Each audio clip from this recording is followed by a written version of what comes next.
Vamos con otro ejercicio de la PBAU sobre campo magnético, ¿vale? Primer apartado.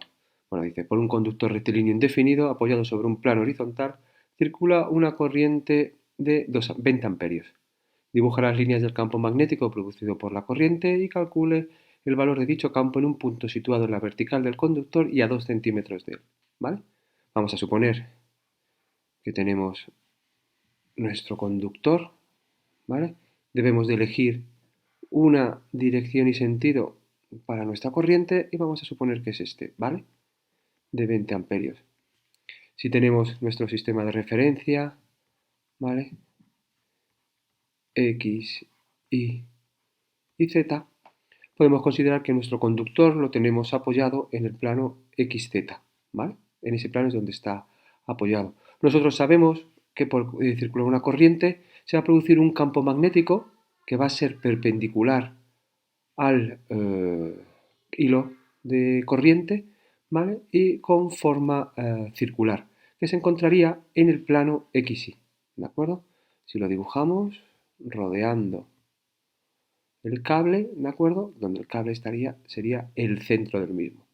Para saber la dirección y sentido que va a tomar el campo magnético producido por este cable, lo que hacemos es aplicar la regla del pulgar de la mano derecha. Recordamos, el pulgar en la dirección y sentido de la corriente y los dedos apuntan hacia donde se produce el campo eléctrico, el campo magnético, perdón, de tal manera que si reproducimos nos damos cuenta que el campo magnético va para allá, en este punto que está por detrás irá hacia abajo,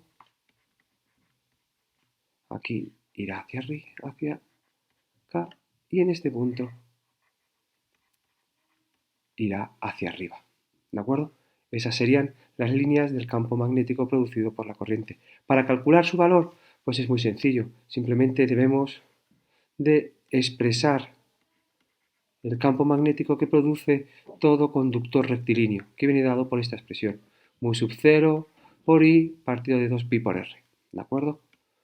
La constante mu sub 0 nos la dan, 4pi por 10 a la menos 7, ¿vale?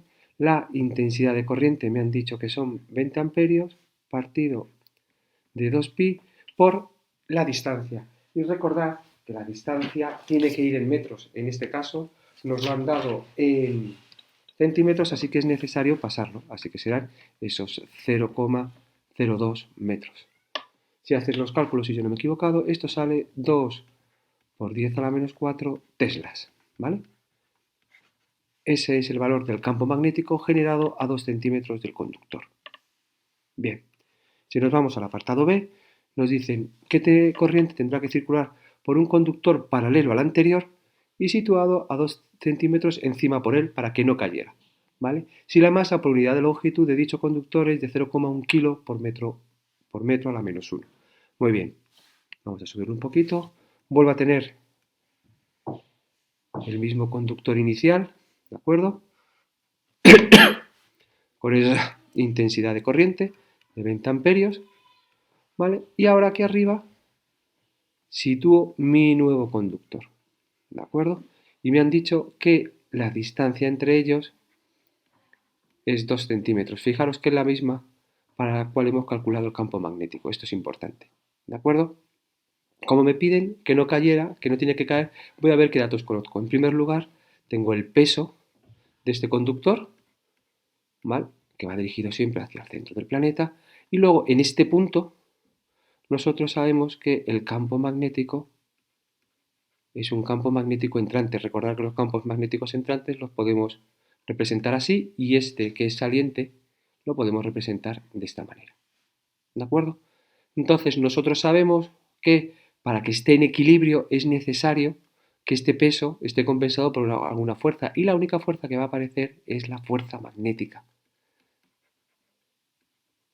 ¿Vale? Si nos acordamos, la fuerza magnética sobre un conductor viene dada por la expresión intensidad producto vectorial del vector longitud por el vector campo magnético. ¿De acuerdo? Entonces, con estas representaciones, si nosotros aplicamos la regla del producto vectorial, ¿vale? Y nos damos cuenta, colocando nuestras manos según la regla de la mano derecha, no nos queda más remedio que la intensidad que circula por este cable vaya en este sentido, ¿vale? Justamente en el sentido opuesto, si este es el 1, este va a ser el 2, en sentido opuesto al cable 1, ¿de acuerdo? Si hubiésemos representado el sentido opuesto en este caso, el 2 nos saldría en el contrario. La idea fundamental e importante es que las corrientes deben de tener sentidos opuestos, ¿vale? Entonces, como nosotros sabemos que sobre mi segundo conductor la fuerza total aplicada es cero, ¿vale? Sabemos que esto tiene que ser el resultado de fuerza magnética más peso. Es decir, que la fuerza magnética como vector tiene que ser menos igual a menos el peso como vector. ¿De acuerdo? Expresión que hemos utilizado en muchas ocasiones. Esto quiere decir que tienen igual dirección, tienen el mismo módulo y su sentido es opuesto. Pues para calcular esa intensidad, nosotros lo que vamos a aplicar es esta idea, que los módulos tienen que ser iguales, es decir, la fuerza magnética en módulo tiene que ser igual al peso. Y la fuerza magnética en módulo, que será intensidad que está circulando por ese cable, que es intensidad 2, por la longitud del cable 2, por el campo que está circulando, que hay aplicado en él, que es el campo debido al cable 1, por el seno del ángulo que forman estos dos vectores. Y esto tiene que ser igual a masa por gravedad. ¿De acuerdo? Si nos damos cuenta, el vector longitud, que siempre tiene la misma dirección y sentido que la intensidad, ¿vale? Es perpendicular al campo magnético. Así que este seno vale 1, porque el ángulo es 90. Así que finalmente tenemos intensidad 2, longitud 2, campo 1, masa por gravedad. Si despejamos, intensidad 2, masa, gravedad, longitud 2 por campo. Si nos damos cuenta que hay un dato que nos puede sonar muy raro, ¿no? Eso de masa por unidad de longitud. Pero ese dato lo tenemos aquí. Fijaros que m entre L es masa por unidad de longitud. Así que la masa por unidad de longitud, ¿cuánto vale? 0,1. ¿Cuánto vale la gravedad? Nos han dicho que 10. ¿Y el campo a 2 centímetros del conductor? Fijaros que lo hemos calculado antes. Así que es 2 por 10 a la menos 4. ¿De acuerdo? Con esos datos, si los introducimos, nos salen 5.000 amperios. ¿De acuerdo? Esa es la corriente que debe de circular por ese segundo conductor para conseguir que esté en equilibrio.